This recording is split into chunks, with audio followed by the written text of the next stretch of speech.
So it's been a hot minute since I've done one of these. If you haven't seen it on the channel before, I like going over some of the more obscure type moon works, or I don't know if obscure is the best word for it, because obviously Witch on the Holy Night is not obscure. And some of the works I cover they're not well known, but I think if you stick to the general well-treaded path of just the anime and just the video games, then you maybe might have missed a few of these. Unless you're like in the Type Moon community already, like on Twitter, on Reddit, following all of the translation updates. So a good amount of you might have already heard of this one. But today I wanted to just go over from Lostbelt. The title of the manga is called From Lostbelt. And before I say anything else about this one, I just want to make a quick appeal to anyone who may not have heard of this manga or have been on the fence about reading this. If you like Fate Grand Order, just go read it now. Turn off this little review discussion thing and go read it. Go away now. It expands on the characterization of the Crypter as well as many other major Lostbelt characters. It just sort of fills in the blanks of some of their backstories. And while I don't necessarily think anything here is a brand new layer to their character, it does maybe make the layers that do exist more detailed. I guess I also need to kind of preface this and say that I believe the official word is that this is not canon. So if anything in here one day contradicts with what they want to write with FGO, they're just going to ignore this manga. This manga was written as a side piece to FGO, not as part of the FGO writing team. It's almost more like official fan fiction in that way. But for the moment at least, everything here seems compatible, and they've done a pretty good job of keeping things straight. The manga itself functions in a couple different ways. In many ways, the manga shows the Lostbelt arcs from the Crypters and other villain perspectives, with each chapter providing sort of its own separate self-contained vignette.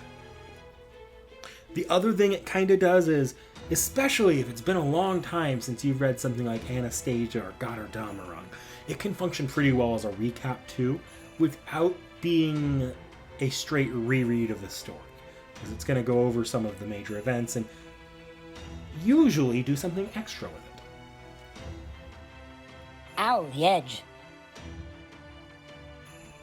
So, getting into some thicker subject here, the one character I kind of want to bring attention to, at least from the NA side, is Caddock. I know he gets expanded upon in Trom and in LB7, but where we're at in NA, he hasn't had that many appearances yet. He's in Anastasia and Olympus.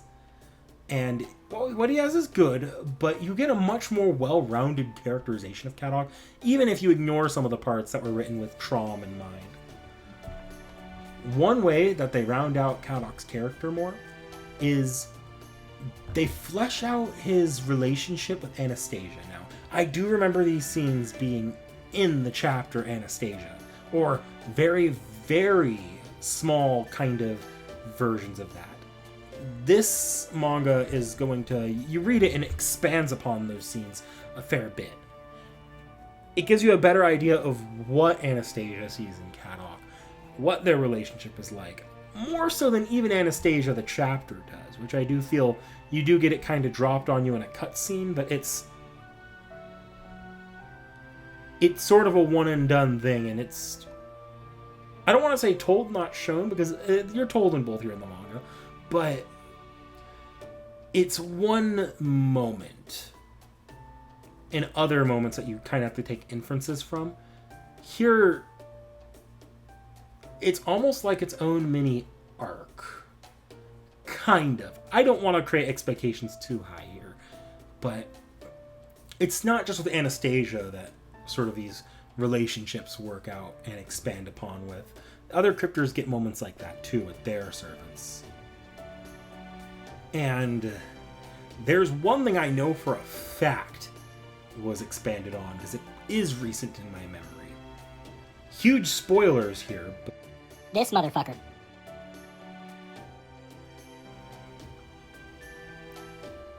one of the creepiest things that was introduced by the Lostbelt Avalon the Fae was sort of Beryl's backstory with MASH.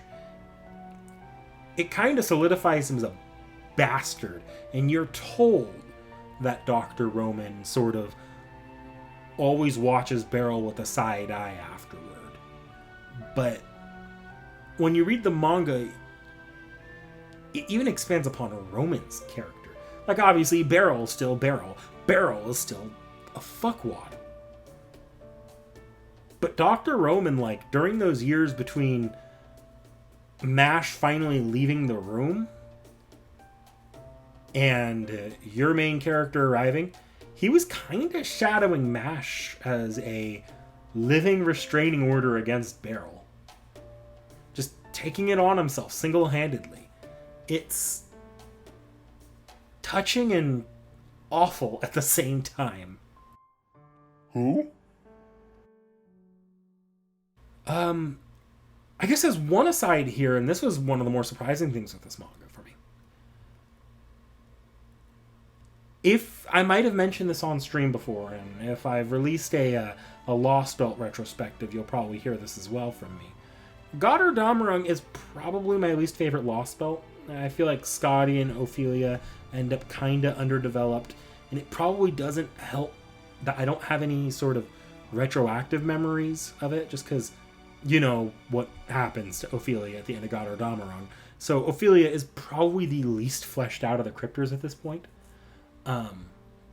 So the fact that we have sort of an entire chapter that really digs into the relationship between Scotty and Ophelia, it hit me in the feels a little bit. I think I do remember being a little awe when the end of Godard Damarung happened. But this one hit me a bit more because you're seeing it from the perspective of someone who really has tried to build up this heartfelt connection with Ophelia. More so than even MASH did. How you gonna do my boy Lon Ling like that? Another thing here, and I actually really like this character already, but Lostbelt managed to impress me even there. Consort Yu, for some Fate fans at least, I've seen at least one person in my chat think that she comes off a little bit one note at times. Either she's a Zhang Yu simp or is in anger kill people mode. It's actually a little ironic since we now rarely see that mode she was advertised, which was the misanthropic bookworm mode. I know it was a facade at the end of the day, but it's just hilarious that we've kind of passed over that read of her character really quickly. I digress.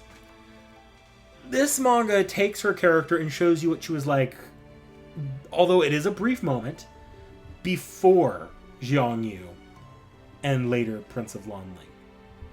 You get this idea of what the years did to her through Lon Ling himself. Apparently at one point she was just actually kind of cheerful.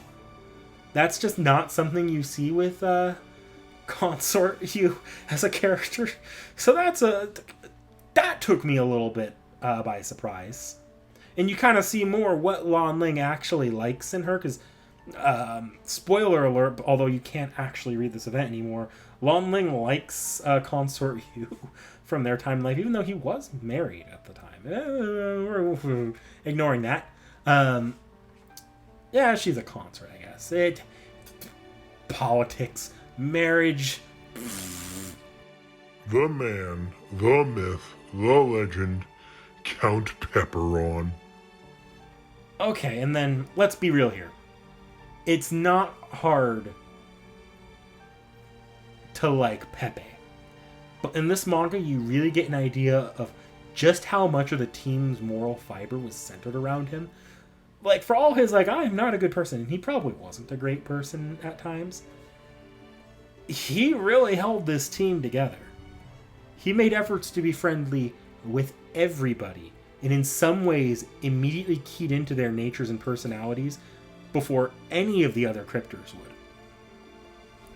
My favorite thing at one point is, speaking on the Crypters and Chaldea, is there is a point where it directly calls out sort of the divide that you see in the Crypters, sort of personality-wise. You see not their cliques, but their archetypes.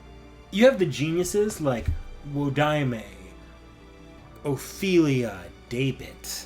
And you had the weirdos like Pepe, obviously. Consort Yu for her complete misanthropy.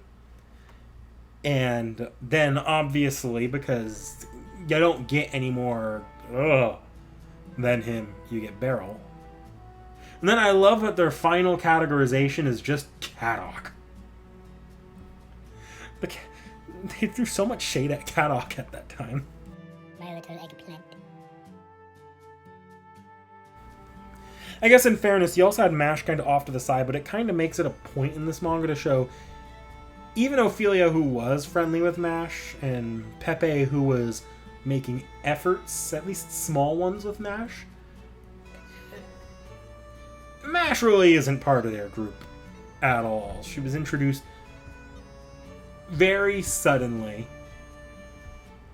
just before, Olga Marie just runs away and has a panic attack. No one is perfect. Well, except maybe. I guess the last character that's sort of missing here is Wodaime. He gets himself built up a lot in this. I think of the characters, he is the least expanded upon in this manga, but you at least get an idea of what kind of relationship he and Canis had, and how highly he was regarded by the other Crypters. And where the fuck have you been?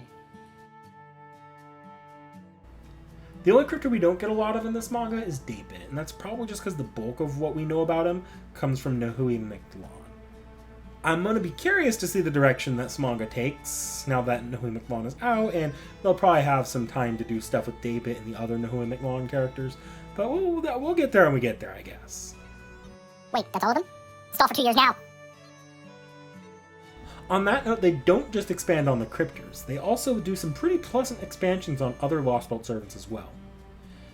Admittedly, the part that comes to mind first is mostly just kind of a recap episode of what was already there. It was well done, but I don't feel like I stumbled into any wrinkles I didn't know about or wasn't aware of with them. It's still nice to see some artwork of the more heartbreaking moments from Avalon the Fae, though. The Ordeal Call of Video chapters. Quite honestly, it's a pretty easy read. I finished it in the matter of like an hour and a half or so, and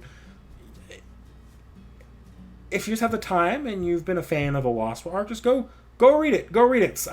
I've spoiled so much now, and you didn't take my immediate push for you to go away.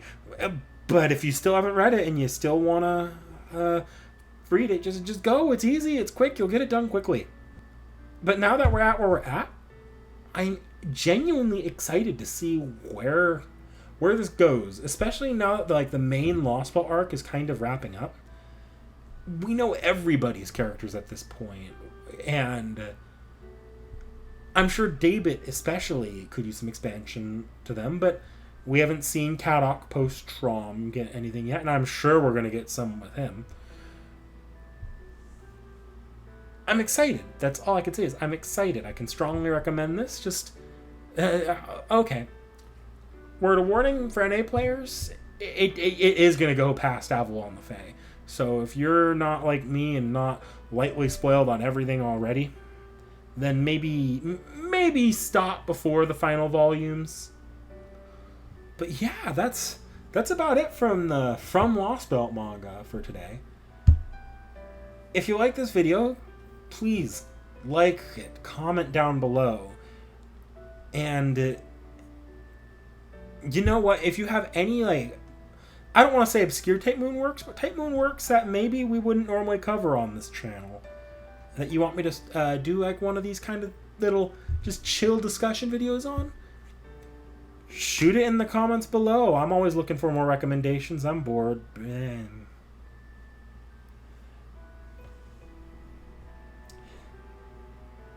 first I might need to finish some of the books Seki's given me. That's not an end card.